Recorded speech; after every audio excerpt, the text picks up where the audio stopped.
આપણે 10મો પાઠ સરકારના અંગો ભણતા હતા કે જેની અંદર આપણે જોયું હતું કે સરકારના 3 અંગો છે: ધારાસભા, કારોબારી અને ન્યાયતંત્ર. તેમાં મિત્રો આપણે સત્તા વિશ્લેષણનો સિદ્ધાંત છે તે આપણે જોયું હતું. ત્યારબાદ ધારાસભા કે જે એકગૃહી પણ હોય અને દ્વિગૃહી પણ હોય છે તેના વિશે વાત કરી હતી.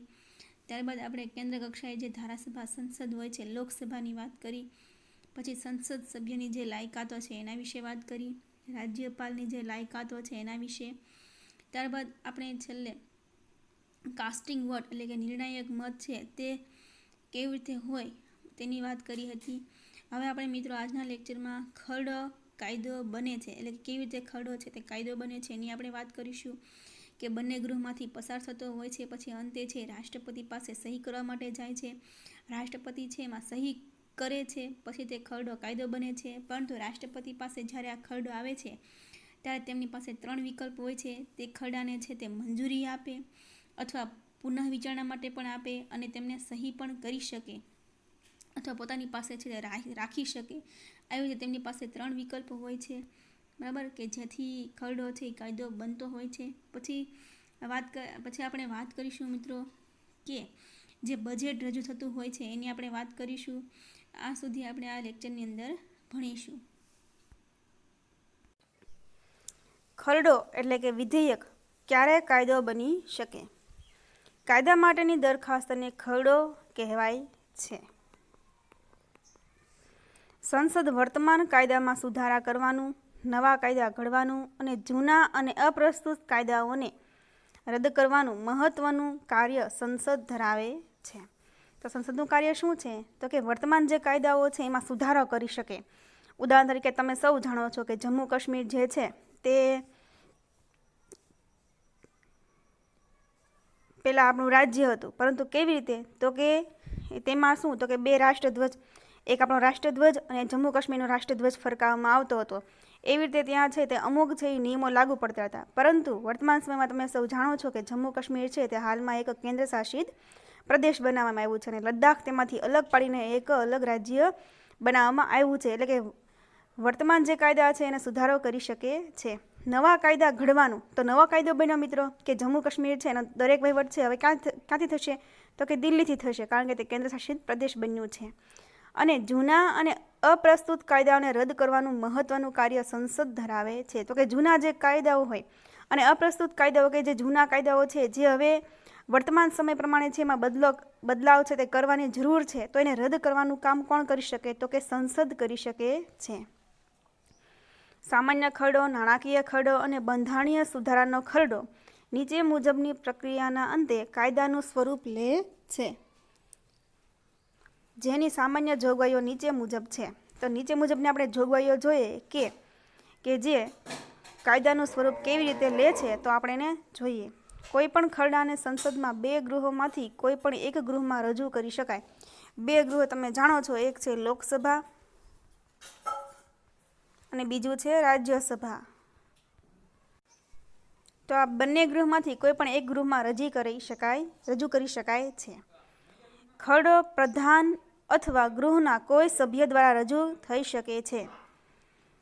સંસદના બંને ગૃહોને સુધારા વિના કે સુધારા સાથે સંમતિ આપેલ હોય તેવા સુધારાઓ સહિત કોઈ ખરડાને ગૃહ દ્વારા સંમતિ અપાયેલ ન હોય ત્યાં સુધી તે ખરડો સંસદના બંને ગૃહોમાં પસાર કરેલ હોવાનું ગણાશે નહીં. એટલે શું વાત કરી છે મિત્રો?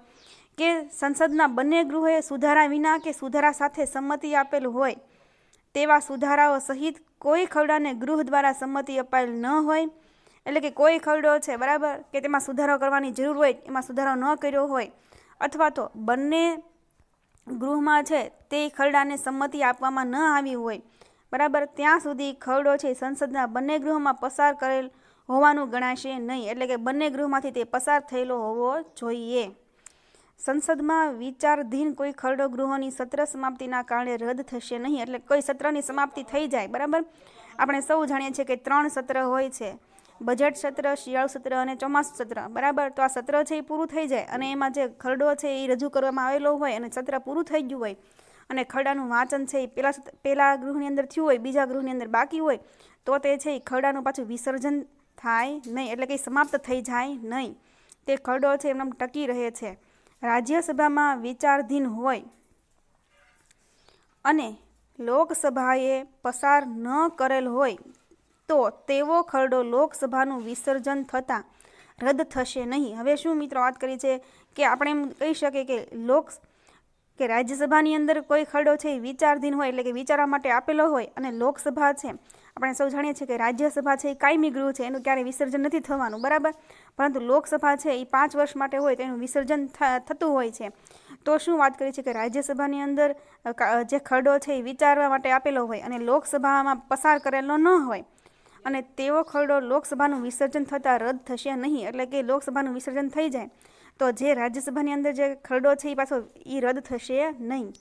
લોકસભામાં વિચારાધીન હોય અથવા પસાર કરેલ હોય અને રાજ્યસભામાં તે ખરડો વિચારણા હેઠળ હોય તો લોકસભાનું વિસર્જન થતાં રદ થશે. હવે જો અહીંથી બરાબર ઉલટી બાબત આપી છે કે શું, તો કે કોઈ ખરડો છે એ લોકસભાની અંદર વિચારવા માટે ન હોય, બરાબર. વિચારવા માટે લોકસભાની અંદર હોય જ તે, અથવા તો પસાર કરી દીધેલો હોય, એટલે કે રાજ્યસભામાંથી લોકસભાની અંદર આવી ગયેલો હોય. એટલે શું વાત કરી છે કે આવી રીતે લોકસભાની અંદર હોય અને રાજ્યસભામાં તે ખરડો વિચારણા હેઠળ હોય, બરાબર. લોકસભામાંથી શું પસાર થઈ ગયેલો હોય, બરાબર, અને તે ક્યાં આવી ગયો હોય તો કે રાજ્યસભામાં આ જે ખરડો છે તે આવી ગયો હોય તો લોકસભાનું વિસર્જન થતાં રદ થશે. હવે જે ખરડો છે એ કાયદો બનાવવા માટે લોકસભાની અંદરથી પસાર થઈ ગયેલો છે અને તે રાજ્યસભાની અંદર આવ્યો છે. હવે શું થયું કે લોકસભા છે, બરાબર, એનું વિસર્જન થઈ ગયું, એટલે કે એ રદ થઈ ગયું, બરાબર.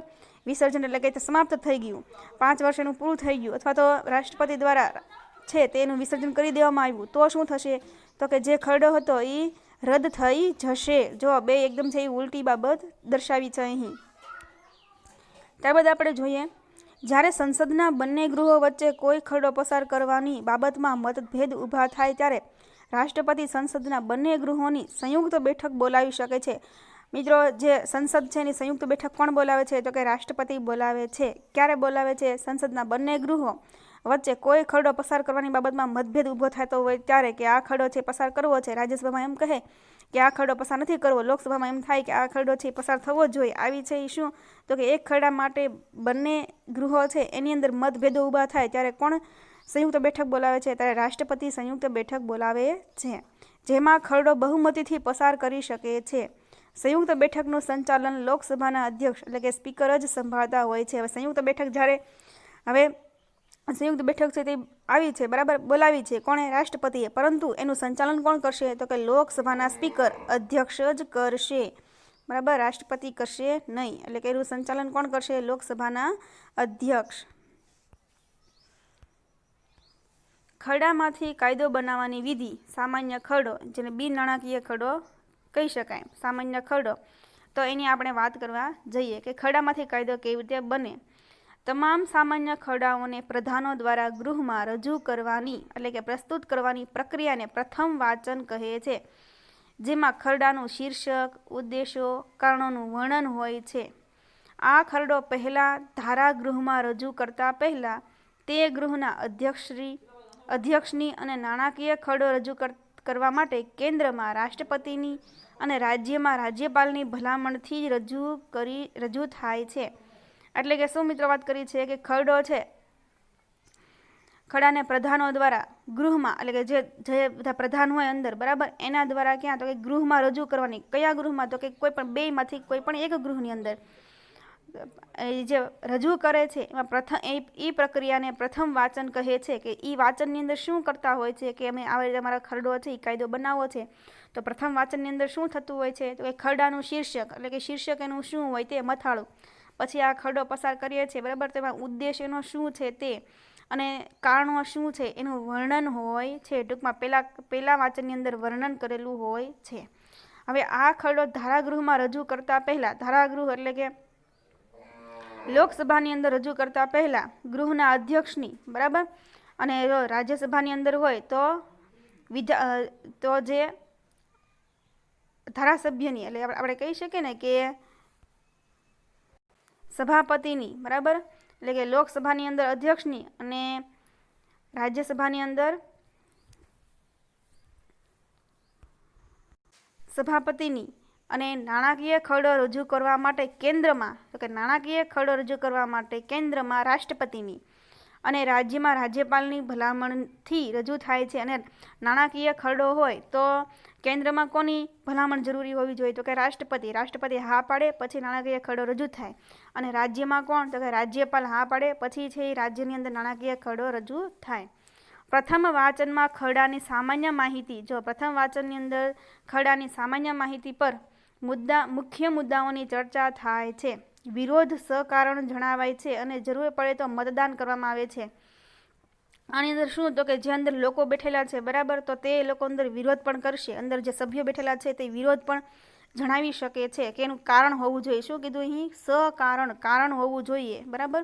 અને જરૂર પડે તો મતદાન પણ કરવામાં આવે છે. આપણે આગળ જોયું હતું, બરાબર, કે જે કે જે લોકસભાના સ્પીકર હોય, બરાબર, તે ક્યારે? તો કે જ્યારે અંદર સભ્યો આવેલા હોય તો એમાં બહુમતી બે બાજુ છે સરખા મત પડે ત્યારે જે લોકસભાના અધ્યક્ષ છે તે કાસ્ટિંગ વોટ આપી શકે છે, બરાબર. તો આવું શું? તો કે આવું કારણ જણાય ત્યારે મતદાન કરવામાં આવતું હોય છે. કે એની અંદર પછી શું? તો કે કેટલા લોકો સહમત છે, કેટલા લોકો અસહમત છે, એવી રીતે મતદાન કરવામાં આવે છે.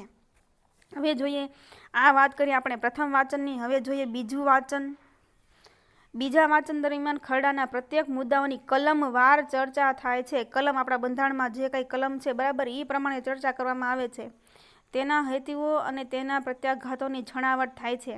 તેના હેતુઓ શું છે અને તેના પ્રત્યાઘાતો શું છે, બરાબર, એની છણાવટ ઝીણવટપૂર્વક છે એની અંદર ચર્ચા થતી હોય છે. તેમાં જનતા, જૂથો, સમૂહો કે સંસ્થાઓના વિરોધ પક્ષોના અભિપ્રાય આધારે સુધારાઓ કરવામાં આવે છે. અંદર વિરોધ પક્ષના પણ નેતાઓ બેઠેલા હોય છે, બરાબર, એ પણ અભિપ્રાય અંદર આપતા હોય છે કે આ ખરડો છે એમાં આ સુધારો કરવો જોઈએ, આ કરવું જોઈએ. તો એ બધું જે આધાર હોય એને આધારે સુધારો કરવામાં આવે છે. કયા વાંચનની અંદર? તો કે બીજા વાંચનની અંદર. અને અંતે તેના પર મતદાન થાય છે. અને અંતે છે શું? તો કે આ બધા સુધારા થઈ જાય, બરાબર, પછી શું? તો કે મતદાન થાય છે કે હવે શું, આ બધા સુધારા થઈ ગયા છે તો હવે આપણે આ ખરડો છે તે આગળ પસાર કરીએ. તો એવી રીતે છે તે મતદાન થતું હોય છે. ઉદાહરણ તરીકે રાજ્યસભામાં લોકો હોય એ બધા મતદાન કરે, મંજૂર હોય તો એ છે એ રાજ્યસભાની અંદર પસાર થયેલો ગણાય, બરાબર. પછી લોકસભાની અંદર મોકલે. કેટલીક વાર ગૃહમાં કાર્યબોજ વધુ હોવાથી ખરડા પર વિગતે ચર્ચા થઈ શકતી નથી. માટે જે તે વિષયના તજજ્ઞો, વિશેષ જ્ઞાન ધરાવતા સભ્યોની પ્રવર સમિતિને સોંપવામાં આવે છે. એટલે કે પ્રવર સમિતિ હોય છે મિત્રો, એની અંદર લોકસભાના સભ્યો હોય છે, બરાબર. એની અંદર કોઈ મંત્રી હોતા નથી અને તે શું પ્રવર સમિતિને સોંપવામાં આવે છે. અને શું તેઓ જેવો ખરડાને ચકાસે, તો આ જે ખરડો તૈયાર કરવામાં આવ્યો હોય તે લોકો શું ચકાસણી કરશે. લોકમતનો ખ્યાલ રાખી વિગતવાર ચર્ચાના અંતે જરૂરી સુધારાની ભલામણ સૂચવતો અહેવાલ ગૃહને સોંપે છે અને ખરડાને ત્રીજા વાંચન માટે રજૂ કરવા મોકલી આપે છે. તો કે જરૂરી અહેવાલ સોંપી દે કે આની અંદર આ બધા સુધારા કરવાની જરૂર છે, બરાબર. બધા સૂચનો કયા ગૃહને? તો કે જે ગૃહમાંથી તે લોકોને આપ્યો હોય પ્રવર સમિતિને, એ ગૃહને પાછો સોંપે છે, બરાબર. અને ખરડાને ત્રીજા વાંચન માટે રજૂ કરવા મોકલી આપે છે. કઈ સમિતિ? પ્રવર સમિતિ. હવે ત્રીજું વાંચન માત્ર ઔપચારિક જ હોય છે. હવે શું મિત્રો? તો કે પ્રથમ વાંચન થઈ ગયું, બરાબર. એની અંદર કોઈને જે કંઈ વિરોધ જણાવવાનું તો બધું જણાવી દીધું, જે કંઈ અંદર કારણ જણાવવાનું તો બધું જણાવી દીધું, બરાબર. મતદાન કરી નાખ્યું. પછી બીજા વાંચનની અંદર ખૂબ જ ઝીણવટપૂર્વક છે કલમવારની ચર્ચા થઈ ગઈ. હવે ત્રીજી વખત શું? તો કે હવે માત્ર ઔપચારિક જ વાંચન થાય છે કે આ બધું છે અંદર આપણે ટાંકેલું છે, બરાબર. એવી રીતે ત્રીજું વાંચન. ભલામણોનો સ્વીકાર કે અસ્વીકાર કરવા પાછળના તર્ક રજૂ કર્યાના અંતે ખરડાના સ્વીકાર્ય સ્વરૂપ પર મતદાન કરવામાં આવે છે. જો તેને બહુમતીનો ટેકો મળે તો તે ખરડો પસાર થયેલો જાહેર થાય. બહુમતી, બરાબર, કે બહુમતી અંદર મળે છે કે હા, કે હવે છે ઉદાહરણ તરીકે આપણે જોઈએ કે લોકસભા છે એની અંદર બધા લોકોને સહમત થઈ ગયા કે નહીં આ ખરડો છે એ બરાબર છે, બરાબર. અંદર જે કલમમાં બધા ટાંકી છે બરાબર છે. તો શું? તો કે ખરડો છે એ ગૃહમાંથી પસાર થયેલો જાહેર કરવામાં આવે છે. અમે કીધું કે લોકસભામાં છે એ પસાર કરી દેવામાં આવે. કઈ જગ્યાએ? તો કે રાજ્યસભાની અંદર, બરાબર. એવી રીતે તેના પર પ્રથમ ધારાગૃહના અધ્યક્ષની સહી લઈને બીજા ધારાગૃહમાં મોકલી આપવામાં આવે છે. હવે બધા જે લોકો છે, બરાબર, લોકસભાના બધા નેતાઓ જે અંદર સભ્યો હોય બધા શું? તો કે હા પાડશે અને તેના અધ્યક્ષ છે એની સહી લેવામાં આવશે અને બીજા ધારાગૃહમાં મોકલી આપવામાં આવે છે. બીજા ગૃહમાં પણ ખરડો આ જ પ્રક્રિયામાંથી પસાર થાય છે. એટલે કે આવી જ રીતે પ્રક્રિયા થાય છે. એમાં દરેક જે સભ્ય હોય તે છે એ પોતાનો મત આપે છે અને બીજા ગૃહમાં જે રાજ્યસભા હોય તો એમના જે સભાપતિ હોય તેમની સહી અને લોકસભા હોય તો એમાં જે સ્પીકર હોય એમની સહી લઈને પસાર કરી દેવામાં આવે છે. બીજા ગૃહના જરૂરી સુધારા સાથે બીજા ગૃહમાં ખરડો સરળતાથી પસાર થાય તો રાષ્ટ્રપતિની સહી માટે મોકલાય છે. હવે પહેલા ગૃહમાંથી બેમાંથી કોઈ પણ એક પહેલા ગૃહમાંથી ખરડો પસાર થઈ ગયો છે અને બીજા ગૃહમાંથી પણ ખરડો છે તે સ્વીકારવામાં આવ્યો છે.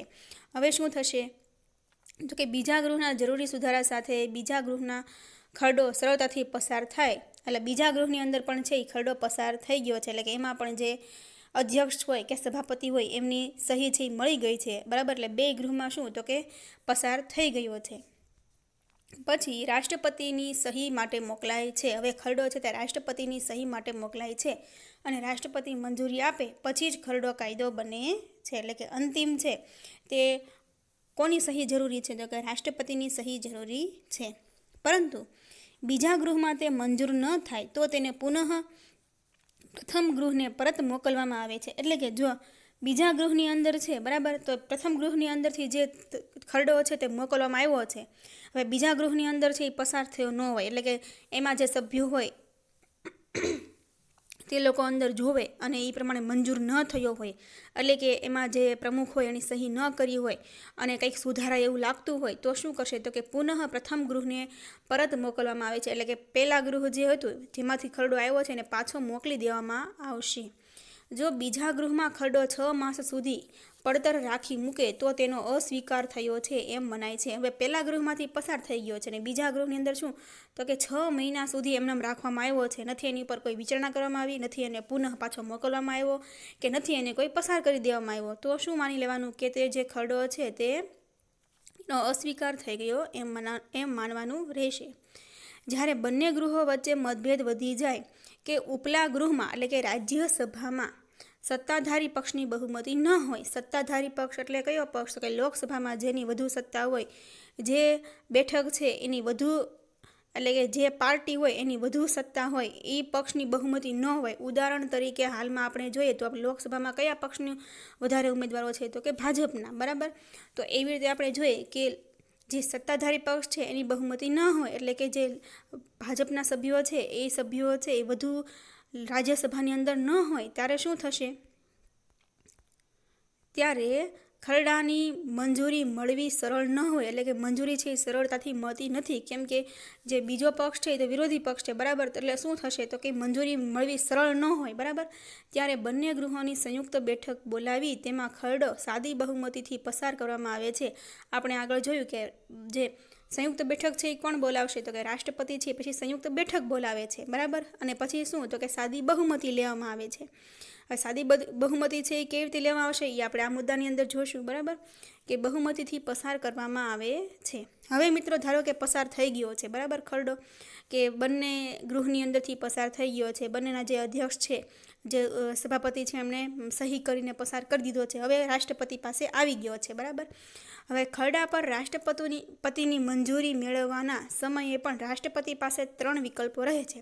હવે રાષ્ટ્રપતિ છે એ ખરડો જે મળ્યો છે એમની પાસે આવ્યો છે બંને ગૃહમાંથી પસાર થઈને, તો એમની પાસે હવે ખરડાને કાયદો બનાવવા માટે એમની પાસે શું તો કે 3 વિકલ્પો હોય. તો એ શું કરશે? તો પ્રથમ વિકલ્પ આપણે જોઈએ તો કે તે ખરડા પર સહી કરીને મંજૂરી આપે. તો પહેલો વિકલ્પ એની પાસે શું હોય તો કે જે ખરડો આવ્યો છે એની ઉપર સહી કરીને એને મંજૂરી આપવાની. બીજો વિકલ્પ શું રહેશે? તેઓ ખરડો પોતાની પાસે રાખી મૂકે. એટલે કે એમની પાસે જે ખરડો આવ્યો છે એને શું કરશે તો કે પોતાની પાસે મૂકી રાખશે. ત્રીજો વિકલ્પ, તેણે પુનઃ વિચાર માટે સંસદમાં પરત મોકલી આપે. સંસદમાં એટલે બંને ગૃહમાં પાછો મોકલી આપે કે આ ખરડો છે એની અંદર ફરી વખત વિચાર કરો. એટલે શું આવી રીતે રાષ્ટ્રપતિ છે તો એ સૌથી પહેલાં શું તો કે ખરડો જે આવ્યો છે એને મંજૂરી આપી દે એટલે કે સહી કરીને કાયદો બનાવી શકે. બીજું તો કે ખરડો પોતાની પાસે રાખી મૂકે એટલે ખરડો જે છે એને પોતાની પાસે જ રાખી મૂકે. પછી ત્રીજું શું તો કે પુનઃ વિચાર માટે પરત મોકલી આપે. તો આવી રીતે છે એ રાષ્ટ્રપતિ પાસે 3 વિકલ્પો રહે છે. ત્યારબાદ આપણે જોઈએ રાષ્ટ્રપતિ કોઈ ખરડાને મંજૂરી આપે પછી કાયદો સરકારી ગેઝેટમાં પ્રકાશિત થયા બાદ તેમાં દર્શાવેલ તારીખથી તેનો અમલ શરૂ થયેલો ગણાય છે. કે સરકારી જે ગેઝેટ્સ હોય બરાબર એમાં પ્રકાશિત થાય. તમે ટીવીમાં પણ જોતા હશો કે આ ખરડો છે એ કાયદો થઈને પસાર થયો છે. ન્યૂઝપેપરની અંદર પણ તમે જોતા હશો સરકારી જે ગેઝેટ્સ હોય એમાં પ્રકાશિત થાય છે બરાબર. અને પછી શું તો કે તેમાં જે તારીખ દર્શાવેલી હોય બરાબર ત્યારથી જ એ જે ખરડો છે તે કાયદો બની ગયેલો છે અને તેનો અમલ છે તે શરૂ થાય છે. હવે બીજું આપણે જોઈએ બંધારણમાં બ કરીને છે એમાં આપણે જોઈએ બંધારણમાં સુધારાને લગતા ખરડાને ગૃહમાં રજૂ કરવામાં આવે ત્યારે તેને પ્રત્યેક ગૃહની કુલ સભ્ય સંખ્યાની બહુમતી તેમજ હાજર રહીને મતદાન કરનારા 2/3 3માંથી 2 વ્યક્તિ સભ્યોની બહુમતી અનિવાર્ય છે. એટલે કે જે ખરડો છે બરાબર એમાં જે સંખ્યા હોય કુલ સંખ્યા હોય એની બહુમતી હોવી જોઈએ બરાબર. હાજર રહીને મતદાન કરનારા અને પછી શું તો કે જે હાજર રહેનારા લોકો હોય તેમજ પછી શું તો કે એની 2/3 સભ્યોની બહુમતી અનિવાર્ય છે. ઉદાહરણ તરીકે તમે જુઓ તો કે એક બેન્ચીસ હોય એની ઉપર 3 સભ્યો બેઠા હોય તો 3માંથી 2 સભ્યો છે એની હા હોવી જોઈએ. એટલે કે એવી રીતે 2/3 સભ્યો છે એની બહુમતી એટલે 2/3 સભ્યોની બહુમતી અનિવાર્ય છે. કેન્દ્ર અને રાજ્યના સંબંધોને સ્પર્શતી બાબતોમાં ફેરફારને લગતી રાજ્યોને સ્પર્શતી હોય તો ભારતીય સંઘના અડધા કરતાં ઓછી નહીં એટલા ઘટક રાજ્યોની વિધાનસભાની મંજૂરી અનિવાર્ય છે.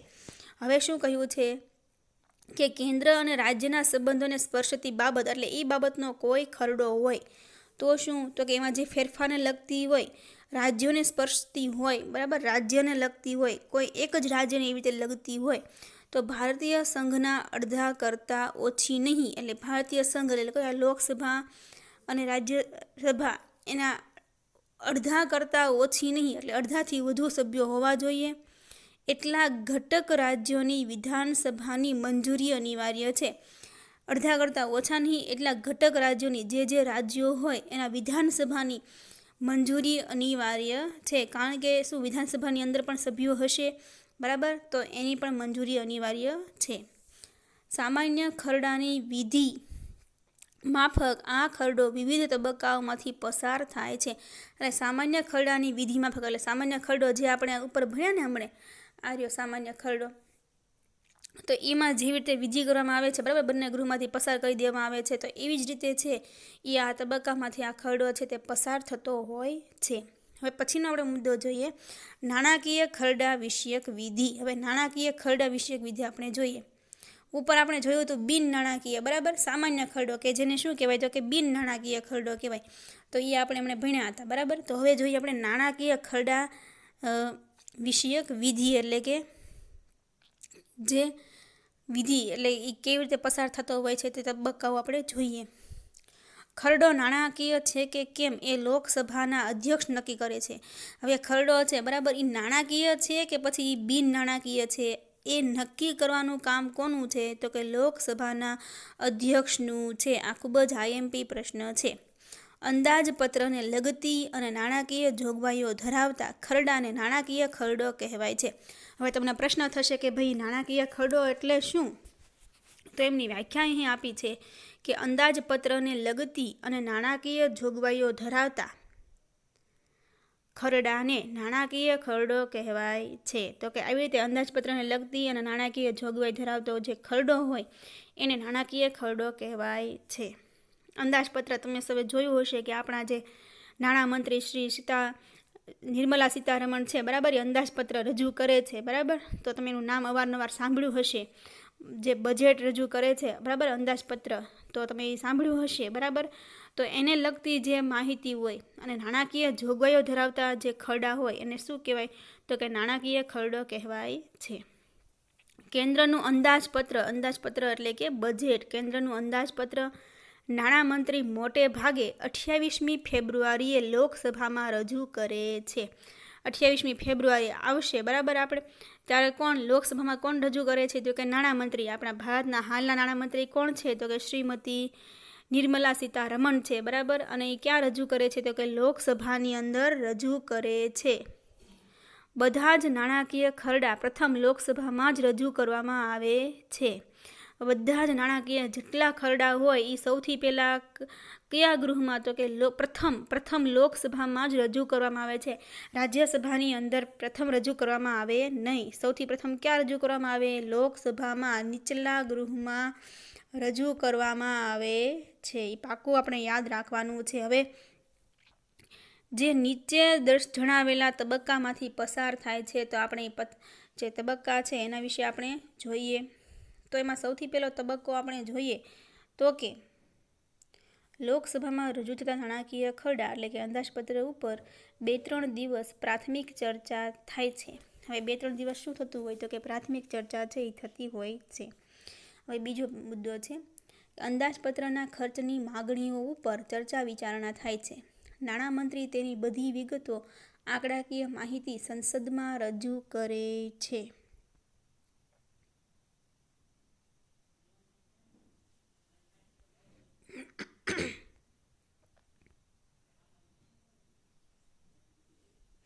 તો અંદાજપત્રના જે ખર્ચની માગણીઓ ઉપર ચર્ચા વિચારણા કરવામાં આવે, બરાબર. અંદાજપત્ર છે ને મિત્રો, એ કોઈ એક વર્ષનું ન હોય, પરંતુ શું હોય? તો કે ગયા વર્ષનું હોય, હાલના વર્ષનું હોય અને આવતા વર્ષનું હોય. તો આવી રીતે છે એ બધાની ચર્ચા વિચારણા થતી હોય છે. નાણામંત્રી તેની બધી વિગતો આંકડાકીય માહિતી સંસદમાં રજૂ કરે છે. નાણામંત્રી છે એ બધી વિગતો જે આંકડાકીય રીતે રજૂ કરે છે કે ગયા વર્ષે છે એ આપણા ભારત દેશમાં છે એ બજેટમાં એટલો ઘટાડો થયો, એટલો વધારો થયો, આ જે ક્ષેત્રો છે, ઉદાહરણ તરીકે રેલવે છે, બરાબર, ટપાલ ટિકિટ છે, એ બધા કેન્દ્ર લેવલમાં આવે. પછી એવી રીતે જે એને ખર્ચો થયો હોય, પછી એને જે આવક મળી હોય, પછી શરૂ વર્ષમાં છે એટલી આવક ગઈ હોય, એટલી જાવક થઈ હોય, અને આવતા વર્ષમાં આપણે કેવી રીતે આવક મેળવશું. આ જીએસટી વિશે તમે બધાએ સાંભળ્યું હશે, બરાબર. તો એ શું છે? તો કે આવી રીતે છે કર ઉઘરાવવામાં જે આવે છે એ બધું શું? તો કે આવી રીતે બજેટ છે તે રજૂ કરવામાં આવતું હોય છે. અને ત્યાં આંકડાકીય માહિતી છે તે કોને પૂરી પાડવાની હોય? તો કે નાણામંત્રીને છે તે પૂરી પાડવાની હોય છે. જે તે વિભાગના મંત્રીઓ જેમ કે કૃષિ, વિજ્ઞાન, સંરક્ષણ, વેપાર વાણિજ્ય અને માનવ સંસાધન વિભાગ વગેરે પોતાના વિભાગની માંગણીઓ લોકસભા સમક્ષ ચર્ચા વિચારણા માટે મૂકે છે અને તેના પર મતદાનથી મંજૂરી લેવી પડે છે. જે તે વિભાગના મંત્રીઓ, આ જે મંત્રીઓ છે એ કોણ બનાવે છે? તો કે વડાપ્રધાન બનાવે છે, બરાબર. તો એ બધા જે મંત્રીઓ હોય એ શું કરશે? તો કે પોતાના વિભાગની માગણીઓ લોકસભા સમક્ષ ચર્ચા વિચારણા માટે મૂકે છે. પોતાના વિભાગની છે, ઉદાહરણ તરીકે આપણે કૃષિ હાલમાં જોઈએ તો શું? તો કે ખેડૂતો છે એને બરાબર આ વખતે વધુ વરસાદ હોવાને લીધે ખેડૂતોને છે એ પાકમાં ઘણું બધું નુકસાન ગયું હતું, બરાબર. તો સરકાર દ્વારા શું? તો કે એના જે ખાતું હોય એમાં સીધા છે તે એમને જે નુકસાન ગયું હોય તો એ પેટે એમને પૈસા છે એ પૂરા પાડવામાં આવ્યા હતા. તો આવી બધી માગણીઓ છે એ લોકસભા સમક્ષ છે એ ચર્ચા વિચારણા માટે મૂકે છે. ક્યારે? તો કે જ્યારે આવી રીતે અંદાજપત્ર મૂકવામાં આવતું હોય ત્યારે, અને તેના પર મતદાનથી મંજૂરી લેવી પડે છે. તો આવી રીતે ચર્ચા વિચારણા મૂકે છે, બરાબર, કે અમારે આ વખતે છે તો ખેડૂતો પાસેથી અમને એટલું મળ્યું નથી, બરાબર. ખેડૂતોને જે નુકસાન ગયું છે તો એમાં આપણે એટલો ખર્ચો કરવો પડશે, એટલું છે ને ભરપાઈ કરવી પડશે. તો શું? બધા પાસેથી પછી આવી રીતે મતદાન છે એ મંજૂરી લેવી પડે છે. પછી ચોથું સ્ટેપ આપણે જોઈએ તો કે અંદાજપત્રના આવકના પાસાઓ અને કરવેરાના પ્રસ્તાવ જુદા જુદા સ્વરૂપે મુકાય છે અને તેની મંજૂરી લેવી પડે છે. બધા લોકો જે હોય છે, બરાબર, દરેક મંત્રી જે હોય છે દરેક વિભાગના, એ બધા પાસેથી મંજૂરી લેવી પડે છે. કાંઈ નાણામંત્રી આવીને સીધા એમ કહી દે કે આપણે આવી રીતે છે તે કાયદો લગાડ્યો છે, બરાબર, આવી રીતે છે બજેટ રજૂ કર્યું છે તો બધાને સ્વીકાર્ય રાખવું પડશે, એવું ચાલે નહીં. કારણ કે આ લોકશાહી દેશ છે, બરાબર. એટલે શું? બધાની મંજૂરી લેવી પડે છે. અંદાજપત્રના આવકના પાસાઓ અને કરવેરાના પ્રસ્તાવ, બરાબર, આવી રીતે છે એ કરવેરાના આવક ક્યાંથી આવશે અને વેરો છે એ આપણે કયો ઉઘરાવવાનો છે એ બધો પ્રસ્તાવ છે એ જુદા જુદા સ્વરૂપે મુકાય છે. તમે જાણ્યું હશે કે શ્રીમતી સીતારમણ જે છે, બરાબર, તો તેઓ છે નિર્મલા સીતારમણ જે છે તેઓ શું? તો કાંઈ એક દિવસની અંદર કાંઈ બધું છે અંદાજપત્ર આખું વાંચી નથી જતા, બરાબર. એ છે એ ઘણા દિવસ સુધી ચાલતું હોય છે. આમ તો 28 ફેબ્રુઆરીએ છે તેઓ વાંચતા હોય છે, પછી એની પર ચર્ચા વિચારણા પણ થતી હોય છે. હવે લોકસભામાં પ્રથમ પસાર થયેલો ખરડો ત્યારબાદ આપણે નવો ફકરો વાંચવા જઈ રહ્યા છીએ. હવે લોકસભામાં પ્રથમ પસાર થયેલો ખરડો રાજ્યસભામાં ભલામણ અર્થે રજૂ કરાય છે. રાજ્યસભાએ તે ખરડાને અંગે જરૂરી ભલામણો સહિત લોકસભાને 14 દિવસમાં પરત મોકલવો પડે છે. એટલે કે જે ખરડો હોય છે, બરાબર, તે લોકસભામાંથી પસાર થઈ ગયેલો હોય તો રાજ્યસભાએ એને કેટલા દિવસમાં દિવસમાં પરત મોકલવો પડે છે? તો કે 14 દિવસની અંદર. 14 દિવસમાં લોકસભા રાજ્યસભાની તમામ કે અંશતઃ ભલામણોનો સ્વીકાર કે અસ્વીકાર કરી શકે છે. હવે જો લોકસભા રાજ્યસભાની તમામ કે અંશતઃ ભલામણોનો સ્વીકાર કે અસ્વીકાર કરી શકે છે. જો 14 દિવસમાં નાણાકીય ખરડો લોકસભામાં પસાર ન કરવામાં આવે તો તે ખરડો રાજ્યસભામાંથી પસાર થયેલો માનવામાં આવશે. જો મિત્રો, અહીં છે એ વિગત અલગ છે. બિન નાણાકીય ખરડો હતો એની અંદર શું વાત કરવામાં આવી હતી કે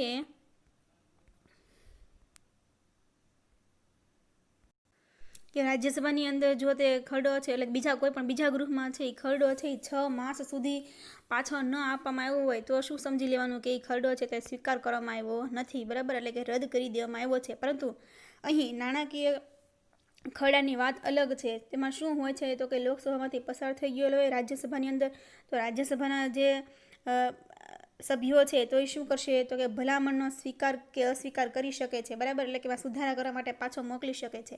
પરંતુ જો 14 દિવસમાં નાણાકીય ખરડો લોકસભામાં પરત ન કરવામાં આવે, એટલે કે રાજ્યસભાની અંદર જ રાખવામાં આવે, કાંઈ એની ઉપર કોઈ ચર્ચા વિચારણા ન કરે કે કોઈ કાંઈ એમાં પુનઃ પાછો પણ ન મોકલે, તો શું સમજી લેવાનું 14 દિવસમાં, બરાબર, તો શું સમજી લેવાનું કે રાજ્યમાંથી પસાર થઈ ગયેલો છે.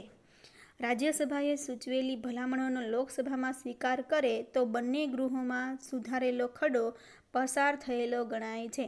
હવે રાજ્યસભાએ સૂચવેલી ભલામણોનો લોકસભામાં સ્વીકાર કરે, અમુક જે ભલામણો અહીંયા આપણે જોઈ હતી ને કે અંતરશય ભલામણનો સ્વીકાર કે અસ્વીકાર, એટલે રાજ્યસભા છે એ કરી શકે. રાજ્યસભાએ પછી લોકસભાને કીધું હોય કે આવી થોડીક સુધારણા કરવાની છે, તો લોકસભાના સભ્યો ફરી વખત એમાં સુધારો કરશે, બરાબર. પછી શું, બંને ગૃહમાંથી પછી ખરડો છે તે પસાર થયેલો ગણાશે. પરંતુ જો રાજ્યસભાની ભલામણોનો લોકસભા અસ્વીકાર કરે તો લોકસભામાં પુનઃ મૂળ સ્વરૂપે પસાર કરે તો તે નાણાકીય ખરડો બંને માટે પસાર કરેલો ગણાય છે. પરંતુ શું તો કે રાજ્યસભાએ જે ભલામણો છે લોકસભાને આપી હોય, બરાબર,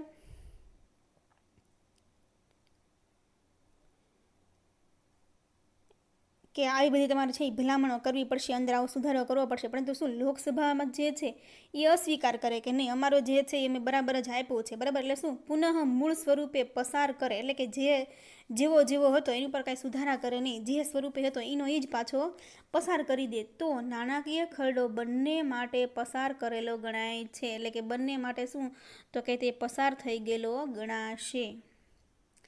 આમ નાણાકીય બાબતોમાં રાજ્યસભાની સત્તા મર્યાદિત છે. એટલે કે રાજ્યસભાની સત્તા છે તે મર્યાદિત છે. રાજ્યસભામાંથી જે કંઈ એને સૂચના લોકસભાની અંદર આપવામાં આવે કે નાણાકીય ખરડામાં આ બાબતે સુધારો કરજો, તો એ સુધારો કરે તે અને નહીં કરે છતાં પણ એને શું તો કે પસાર થયેલો ગણવામાં આવે છે. ત્યારબાદ આપણે આગળ જોઈએ. આ રીતે વિવિધ પ્રક્રિયાના અંતે બંને ગૃહમાં પસાર થયેલો નાણાકીય ખરડાને રાષ્ટ્રપતિની મંજૂરી માટે રજૂ કરવામાં આવે છે. અંતે તો કોની પાસે જવાનું હોય તો કે રાષ્ટ્રપતિ પાસે. આ નાણાકીય ખરડા પર રાષ્ટ્રપતિએ મંજૂરીની મહોર મારવી જ પડે છે. જો મિત્રો, આપણે આગળ જોયું હતું કે બિન નાણાકીય ખરડો છે એની રાષ્ટ્રપતિ શું તો કે એને પોતાની પાસે રાખે અથવા એને સહી કરીને એક કાયદો બનાવી શકે. પછી બીજું તો કે પુનઃ વિચારણા માટે આપી શકે. તો આવી રીતે 3 છે એમની પાસે છે ઓપ્શન વિકલ્પ હોય. પરંતુ નાણાકીય ખરડામાં રાષ્ટ્રપતિએ શું તો કે મંજૂરીની મહોર મારવી જ પડે, એટલે કે એની ઉપર સહી કરવી જ પડે છે. જો અંદાજપત્ર ગૃહમાં પસાર નહીં થાય તો સરકારે રાજીનામું આપી દેવું પડે છે. એટલે કે અંદાજપત્ર છે એ ગૃહમાં પસાર ન થયું હોય, બરાબર, દરેક સંસદની અંદર છે એ ગૃહમાં પસાર ન થયું તો સરકારે રાજીનામું આપી દેવું પડે છે. એટલે કે સરકાર જે સભ્યોથી બની હોય બધાને શું તો કે રાજીનામું દેવું પડે છે. આથી શું તો કે આ જે નાણાકીય ખરડો હોય, અંદાજપત્રનો એ બધું હોય, એની ઉપર સરકાર છે, રાષ્ટ્રપતિ છે એ મહોર મારે છે, એટલે કે સહી કરે છે. આ ઉપરાંત ધારાગૃહોમાં દેશના સામાજિક, આર્થિક, રાજકીય, સંરક્ષણ, સલામતી તેમજ વિદેશી સંબંધોને લગતા વિવિધ ક્ષેત્રના પ્રશ્નોની ચર્ચા વિચારણા કરવામાં આવે છે. લોકસભા લોકસભા કારોબારી પ્રધાનમંડળ અને અમલદારોના કામકાજ પર દેખરેખ અને નિયંત્રણ રાખે છે. લોકસભા છે તે કોની ઉપર? તો કે કારોબારી પ્રધાનમંડળ એટલે વડાપ્રધાનનું જે મંડળ હોય તે બધું મંત્રીમંડળ જે હોય તે અમલદારોના કામકાજ પર દેખરેખ અને નિયંત્રણ રાખે છે. જાહેર નાણાંનો કાર્યક્ષમ યથાયોગ્ય રીતે ઉપયોગ થાય તે જોવાનું કાર્ય લોકો દ્વારા ચૂંટાઈને આવેલા પ્રતિનિધિઓનું છે. એટલે લોકો દ્વારા સીધા ચૂંટાઈને કોણ આવેલા હોય? તો કે લોકસભાની અંદર જે સભ્યો હોય તે આવેલા હોય, એટલે તે લોકો છે એ ધ્યાન રાખતા હોય છે. આમ લોકસભામાં જાહેર નાણાંના વપરાશ પર સીધો અને અંતિમ અંકુશ ધરાવે છે.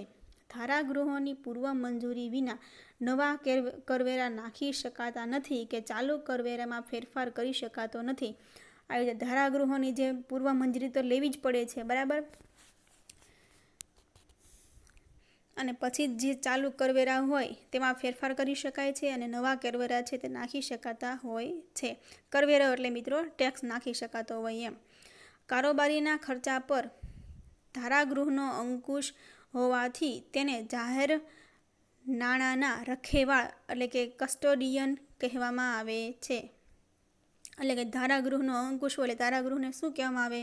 તો કે કસ્ટોડિયમ કહેવામાં આવે છે.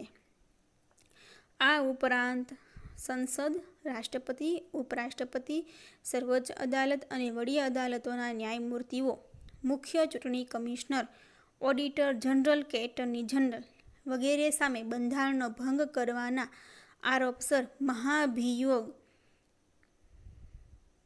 ચલાવીને હોદ્દા પરથી દૂર કરી શકે છે.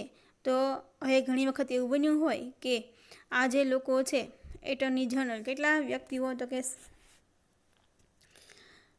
રાષ્ટ્રપતિ, ઉપરાષ્ટ્રપતિ, સર્વોચ્ચ અદાલત અને વડી અદાલતના ન્યાયમૂર્તિઓ, પછી મુખ્ય ચૂંટણી કમિશનર જે હોય તે, એટલે કે સુનિલ અરોરા હાલના છે એ ચૂંટણી કમિશનર છે, ઓડિટર જનરલ, બરાબર, પછી એટર્ની જનરલ કે વેણુગોપાલ છે. તો એ બધા જે વ્યક્તિઓ છે એની સામે બંધારણનો જો ભંગ કર્યો હોય તો એના આરોપસર મહાભિયોગ ચલાવીને હોદ્દા પરથી દૂર કરી શકાય છે. અને મહાભિયોગ છે મિત્રો એ સંસદની અંદર થતો હોય છે. હવે ત્યારબાદ મિત્રો નવો મુદ્દો છે રાજ્યકક્ષાએ ધારાસભા. તો રાજ્યકક્ષાએ જે ધારાસભા છે, બરાબર, એની અંદર 2 ગૃહ હોય છે, વિધાનસભા અને વિધાન પરિષદ. આપણા ગુજરાતની અંદર માત્ર એક વિધાનસભા જ છે, બરાબર. તો આપણે રાજ્યકક્ષાએ ધારાસભા છે ત્યાંથી આપણે પાઠ છે તે બીજા લેક્ચરમાં ભણીશું. ત્યાં સુધી તમારે હોમવર્કમાં જે પાઠ છે એ તમારે વાંચવાનો છે. આવજો. જય હિન્દ, જય ભારત. નવા લેક્ચરમાં ફરી મળીએ.